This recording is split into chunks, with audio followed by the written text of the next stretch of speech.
भगवते वासुदेवाय। ओम नमो भगवते वासुदेवाय। ओम नमो भगवते वासुदेवाय।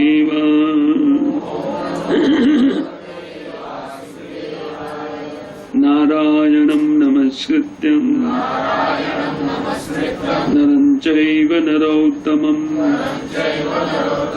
देवीं सरस्वतीं व्यासं ततो जयमुदीरये। नष्टप्रायेषु भद्रेषु नित्यं भागवत सेवया। भगवतीरुत्तम श्लोके भक्तिर्भवती नैष्ठिकी। श्रीमद्भागवतम प्रथम स्कंद अध्याय 9 भीष्म स्तुति का आज ऐसे 38वां श्लोक है और भीष्म स्तुति का 7वां श्लोक है। छठा श्लोक है। कुमति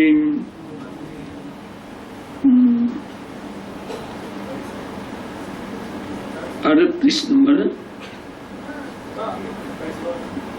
चरण हो गया।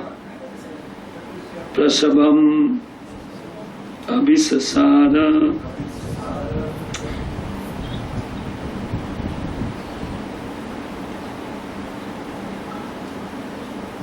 स्वनिगमम अपहाय मत्प्रतिज्ञा अमृतम अधिक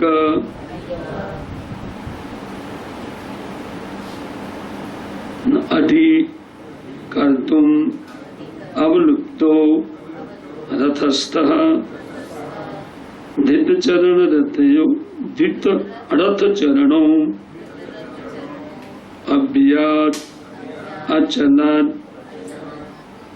गुहुः हरि इव हन्तुम् इभं गतोत्तरीयः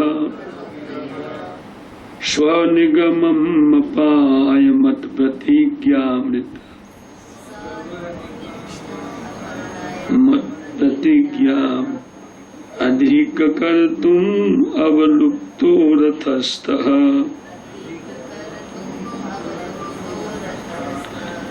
धृतरथचरणो अव्ययात् चलत् गुहुः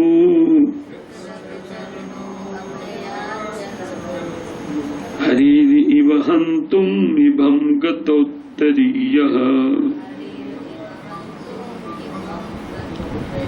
स्वनिगमम् अपहाय मत्प्रतिज्ञाम् रीतम् अधिकर्तुम् अप्लुतो रथस्थः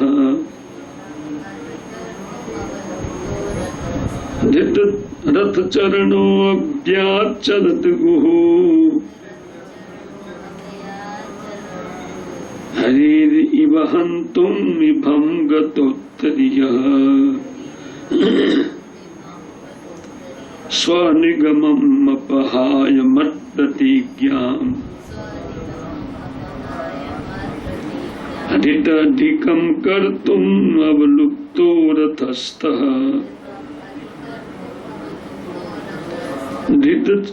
रथचरणो अभ्ययात् चलत् गुहुः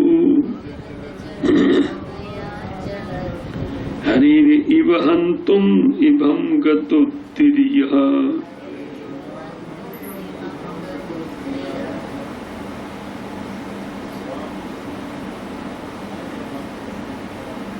स्वनिगमम् अपहाय मत्प्रतिज्ञाम् रीतम् अधिकर्तुम् अवलुप्तो रथस्थः धृतरथचरणो अभ्यात् चलत् गुहुः हरिरिव हन्तुम् इभं गतोत्तरीयः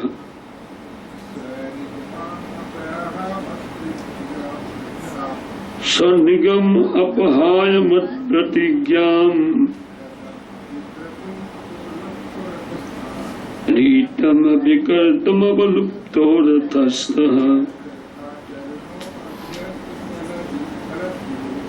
धितरथ चरणोऽभ्याचलत् गुहो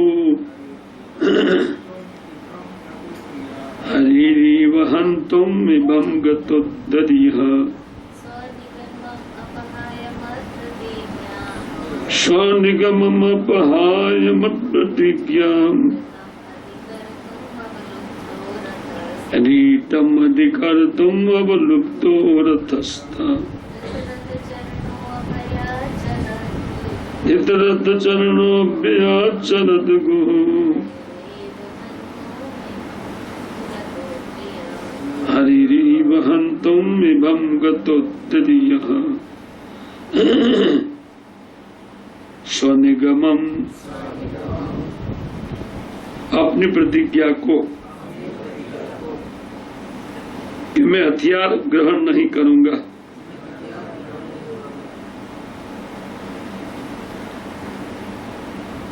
अपहाय छोड़ करके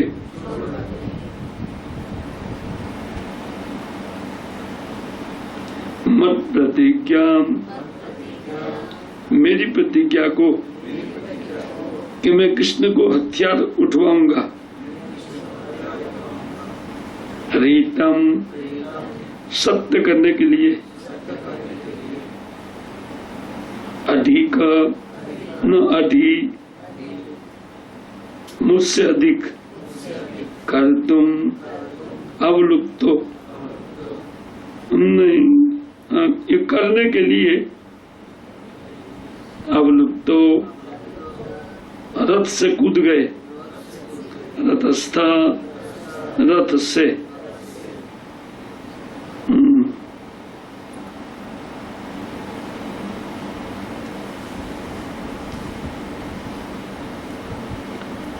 धृतरथ चरणों और अपने हाथ में रथ के पहिया को उठाकर अभ्यात चल पड़े, चलत गुहु इसके चलने के कारण पृथ्वी में भूकंप हो रहा था,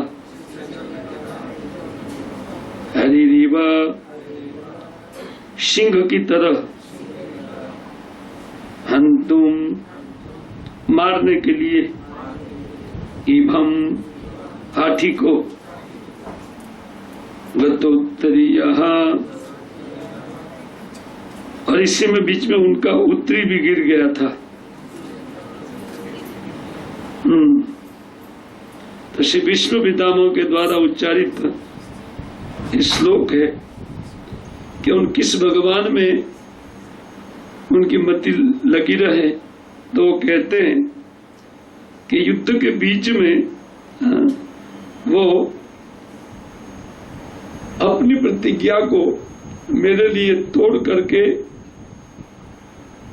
कि मैं हथियार ग्रहण नहीं करूंगा, इस प्रतिज्ञा को तोड़ करके मेरी प्रतिज्ञा को रखने के लिए जो रथ के ऊपर से कूद करके एक टूटे हुए रथ के पहिए को ग्रहण करते हुए मेरी ओर इस प्रकार दौड़ रहे थे कि जैसे कोई सिंह हाथी को मारने के लिए दौड़े, और उस समय पृथ्वी में भूकंप हो रहा था और उनका उत्तरी उनके अंग से गिर रहा था। ऐसे भगवान में हमारी बुद्धि लगे, मेरी रति ऐसे भगवान में लगी रहे। तो हम लोग कल देख रहे थे कि विष्णु पितामह उन युद्ध रस में, वो एक योद्धा है, अतः उन युद्ध रस का आस्वादन करते हुए श्री भगवान को देखना चाहते सदैव। हाँ। क्योंकि वस्तुतः इन युद्ध में भीष्म पितामह की यही सेवा थी, वो भगवान को आनंद दे रहे थे, युद्ध का आनंद भगवान को दे रहे थे। भगवान को कौन कुछ कर सकता है? कोई नहीं, उनके भक्तों के अलावा।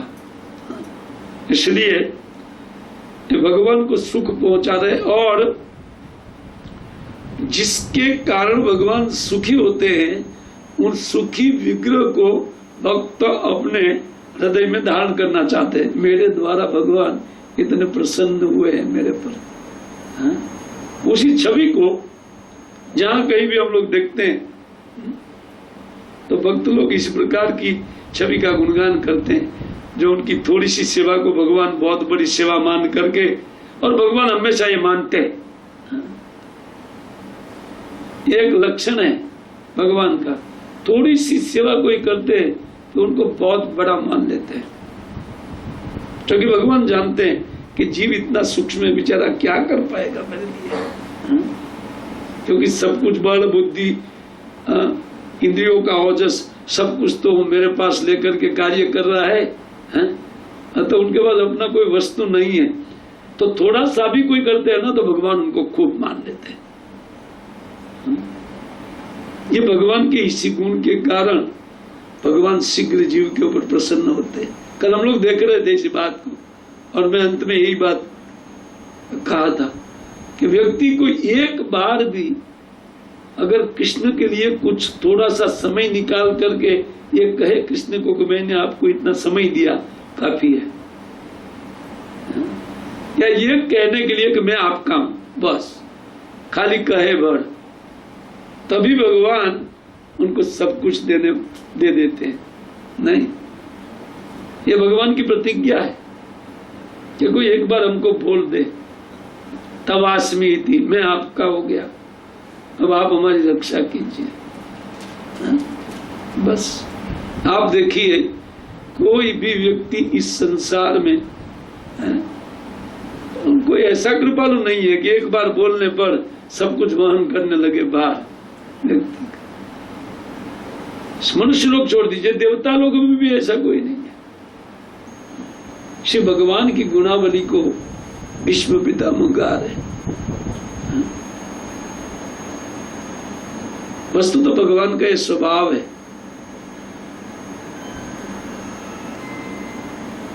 लेकिन जीव का स्वभाव अत्यंत ढीठ है, उसके सामने अत्यंत, आप देखिए ना, यहाँ पर व्यक्ति का कितना उपकार हो, जैसे माँ बाप का अनंत उपकार है बेटे के ऊपर, लेकिन वृद्धाश्रम खुले हुए है कि नहीं? ये बात सिद्ध करती है कि उपकार को मानता नहीं है। तो क्या किया यार हम लोग के लिए? सब लोग तो बहुत बड़ी बड़ी बैंक अपने बेटों के लिए छोड़ करके जाते हैं, और इन्होंने कुछ नहीं किया हमारे लिए। अरे जन्म दिया है ना। इसलिए जो व्यक्ति माँ बाप का उपकार नहीं समझ सकता है वो भगवान को समझने के लायक नहीं होते। और उनके बाद देवता के उपकार को जो नहीं समझता है, इसलिए भगवान बोलते हैं भगवद गीता में भी, जहां था कि व्यक्ति को सोचना चाहिए कि यहाँ जो कुछ भी उनको मिल रहा है वो दूसरे की बदौलत है, ये दूसरे के द्वारा दिया हुआ। जैसे देवतागण मनुष्य को देते हैं, तो उन देवता के लिए मनुष्य का कर्तव्य बनता है। लेकिन एक बात है कि कोई भी देवी देवता कितना भी महान हो जाए, भगवान जितना वो दे नहीं सकते। तो उदाहरण आप शिव जी को ले सकते, देव महादेव को बीच वाले छोड़ दीजिए सारे। अब रावण को सोचिए, अब रावण अपने मस्तिष्क को 10 बार काट करके वो स्वर्ण का लंका हासिल किया था। नहीं, 10 बार मस्तिष्क का वो कमल पूजा किया, अपने मस्तिष्क को काट करके शिव जी की कृपा से वो दूसरा फुटता था, दूसरा शिव जी बोलता कितना काटता है देखते, 10 कटवा दिया। और बस 10 प्रसन्न होकर के बोले क्या चाहिए, जो चाहिए वो ले लो। सारा वरदान शिव जी से उन्होंने प्राप्त किया। हम एक बार भी नहीं काट सकते, मस्तक काटने के बाद क्या बच जाएगा है? लेकिन रावण को विश्वास था, हम रावण से भी गए गुजरे, इतना विश्वास नहीं है। और काटने के लिए भगवान बोलते ही नहीं कुछ, काटो मत कुछ भी हमारे लिए। ये शिव जी बोलते तो बोलते, लेकिन भगवान और वहीं पर आप देखिए उसी राज्य को केवल तवास्मी इति बोलने वाले विभीषण को प्रणाम मात्र से लंका ट्रांसफर किया।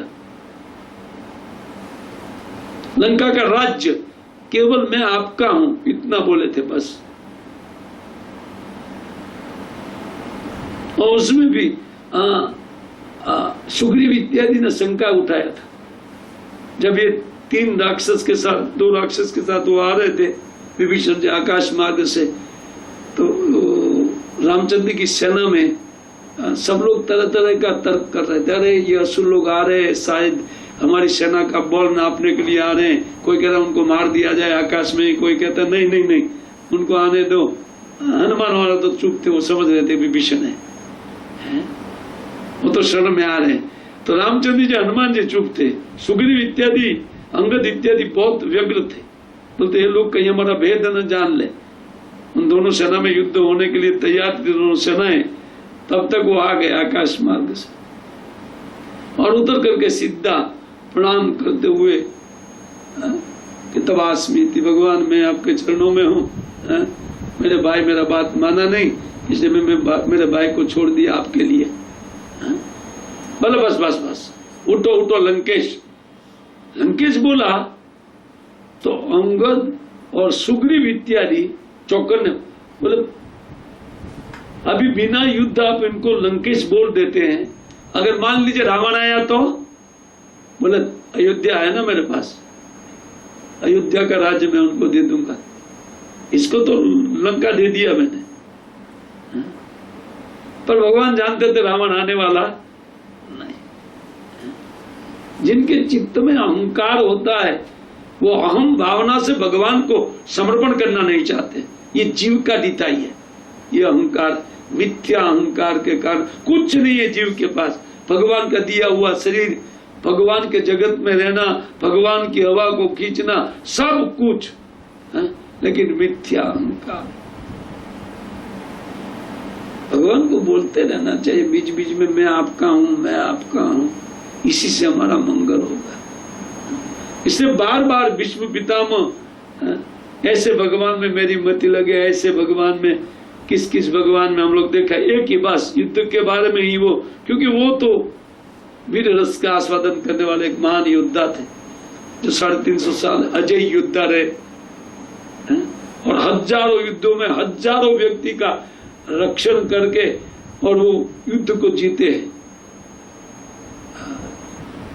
ऐसे महान योद्धा किसको समर्पण कर रहे हैं देखना चाहिए ना। और वो भी भगवान को समर्पित हो रहे हैं और हमारे जैसे फालतू 350 साल जीने वाले नहीं है। 50-60 में इति स्त्री है, लेकिन कितना अहंकार है ना।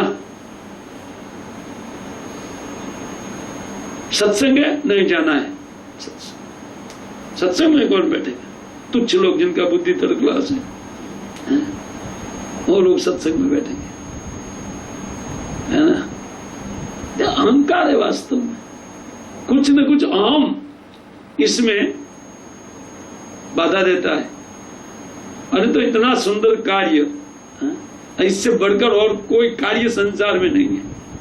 सत्संग से बढ़ करके और कोई कार्य संसार में, लेकिन वहीं पर जीव जाना नहीं चाहता है। जहां अपना हानि होता है वहां दौड़े जाते हैं। यही तो गधे लोग हैं। आचार्य शंकर ने ये कहा था कि जहां बुद्धिमानों को डर लगता है गधे लोग दौड़ा करते हैं, उधर बुद्धिमान लोग डरते हैं। हाँ, इस संसार में कहीं दुष्कृति न हो जाए इसलिए बुद्धिमान लोग डरते हैं कि यहाँ वहां मुझे नहीं जाना चाहिए जिससे मुझे दुष्कृति वाला माइंड मिले। ये कार्य हमें नहीं करना चाहिए, एक कार्य वर्जन करते बुद्धिमान, लेकिन बुद्धू लोग दौड़ा करते वहीं पर खूब खूब। ये डल माइंड का द्योतक है, डल माइंडेड लोग है। किसी को बुद्धिमानी नहीं समझना चाहिए, डल माइंडेड। इससे बढ़कर डल माइंड और क्या होता? अपना ही हित को नहीं जानने वाले बुद्धि को डल बुद्धि बोली जाती है। नहीं, स्वयं का हित नहीं जानता, दूसरों का क्या हित करेगा संसार में। इस संसार को इधर उधर पाप कार्य करके तोड़ने के प्रयास अवश्य करेंगे, संसार नाश के प्रयत्न में अवश्य लगेंगे। स्वयं जो बचने का उपाय नहीं कि दूसरों को कैसे बचाएंगे। खैर एक महान सिद्धांत है, विश्व पितामह के पद चिन्हों का अनुसरण करना चाहिए। एक महाभागवत है और 12 महाजन में एक है। यमराज जी बोल रहे हैं कि 12 महाजन में भीष्म एक है, भीष्म को गिना रहे। उन महाजनों का आचरण करना चाहिए। हम भले धर्म क्या है उसको नहीं जानते हैं, लेकिन धर्म का आचरण करने वाले महाजनों को जानते हैं ना। युधिष्ठिर महाराज का प्रश्न था, युधिष्ठिर महाराज को प्रश्न पूछे थे यक्ष, काच्यवार्ता की माश्चर्य क पंथा, इस संसार से बाहर निकलने का मार्ग क्या है। नहीं, महाभारत की कथा है और ये भी महाभारत है। यहाँ पर बोले इस संसार से बाहर निकलने का मार्ग क्या है, क पंथा, क्या मार्ग है। उन्होंने तुरंत जवाब दिया, तर्को प्रतिष्ठा सुत्री भिन्ना ना सुरुषि जिससे मतम न भिन्ना धर्मस्य तत्वम निहितम गुआयाम महाजन नगत से पंथा। वो कहते किसी के हृदय से निकला हुआ कोई तर्क विचार कि कोई विचार का कोई आधार नहीं है, किसी के विचार ऊपर जगत को धर्म का कार्य स्थिर नहीं कि ये धर्म है, ये नहीं मान लेना चाहिए। कोई अगर बताता है कि इसी को धर्म है, बोले नहीं प्रूफ क्या है, आपका बात धार्मिक है या आपका बात कर्तव्य कि सर्वोपरि कर्तव्य है, आप जो बोल रहे हैं किस आधार पर बोल रहे हैं। क्यों? क्योंकि किसी के माइंड से निकले हुए कोई भी विचार को कोई आधार नहीं होता, तो माया निकलती है।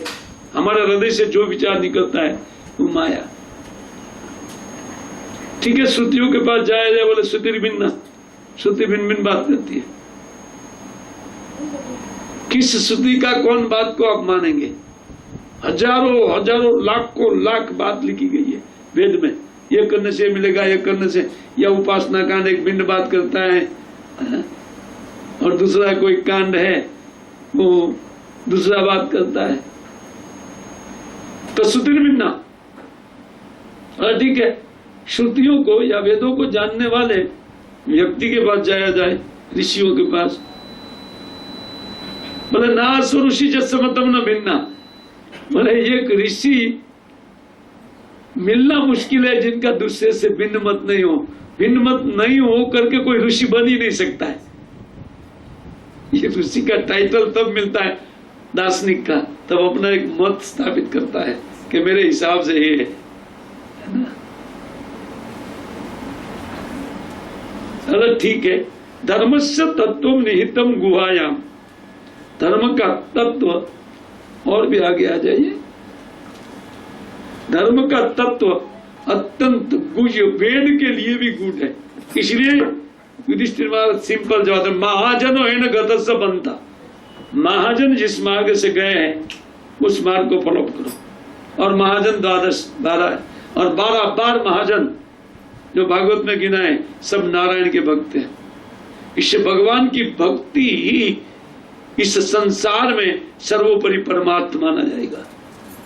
और उसी में जिनकी बुद्धि नहीं होती है वो कितना डल माइंडेड है हम समझ सकते हैं। सरल मार्ग बताया, महाजन गतस्य पंथा। व्यक्ति को समझना चाहिए, अपनी बुद्धि को बंद करके और इसे महाजन की बुद्धि का अनुसरण करना चाहिए, तो उसी में हमारा कल्याण है। लेकिन डल माइंडेड लोग ये समझ नहीं पाएंगे। खैर हम तो बुद्धिमान व्यक्ति का अनुसरण करते, भीष्म पितामह का। आइए उनके द्वारा उच्चारित ये श्लोक है। इस श्लोक महाभारत के तीसरे दिन को इंगित करता है। तीसरा दिन महाभारत के युद्ध में अर्जुन इतना हावी हो गए दोपहर तक, यद्यपि भीष्म पितामह ने बहुत सुंदर व्यू रचना की थी सैन्य की,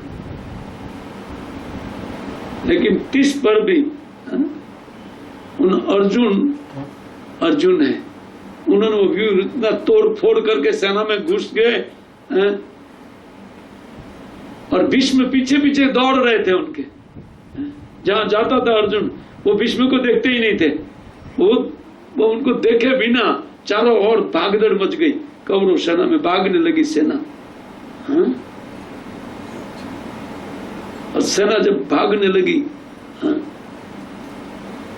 और भीष्म पितामह ने थोड़ा शाम थोड़ा बाकी दिन डरना, तब पूरा दिन अर्जुन ने फाइट करके कौरव सेना को इतर बितर कर दिया।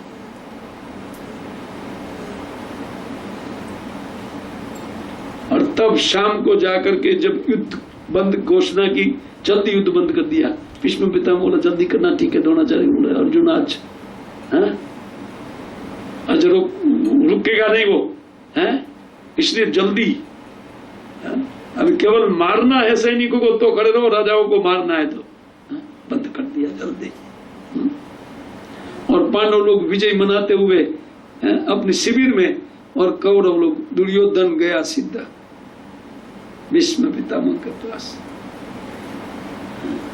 और भीष्म जी को कहा कि अगर ऐसा ही बात था कि आपको नहीं लड़ना तो पहले बता दिया होता था, तो आज 3रा दिन चालू है, आज मैं समझ पाया कि आपका इच्छा नहीं है। वो दुर्योधन का बात सुनकर के भीष्म पितामह क्रोध से हंसे, बोले दुर्योधन मैं तुमको कई बार समझा चुका कि कोई भी व्यक्ति पांडवों को नहीं मार सकता, आसान नहीं है। बोलते आप जैसे योद्धे और द्रोणाचार्य, कृपाचार्य, ये योद्धा सब मिलकर के भी एक अर्जुन को नहीं मार सके। आज मैं देखा मेरे सामने कि सब लोग खूब मेहनत कर रहे थे आप लोग, लेकिन अर्जुन रुकता ही नहीं था। अतः मैं मानता हूं कि आप लोग ठीक से युद्ध नहीं कर रहे थे, अन्यथा 100% आप में एक एक योद्धा अर्जुन को मार सकता है। बोले मैं तुमको कई बार बता चुका कि उनके साथ में वासुदेव कृष्ण है।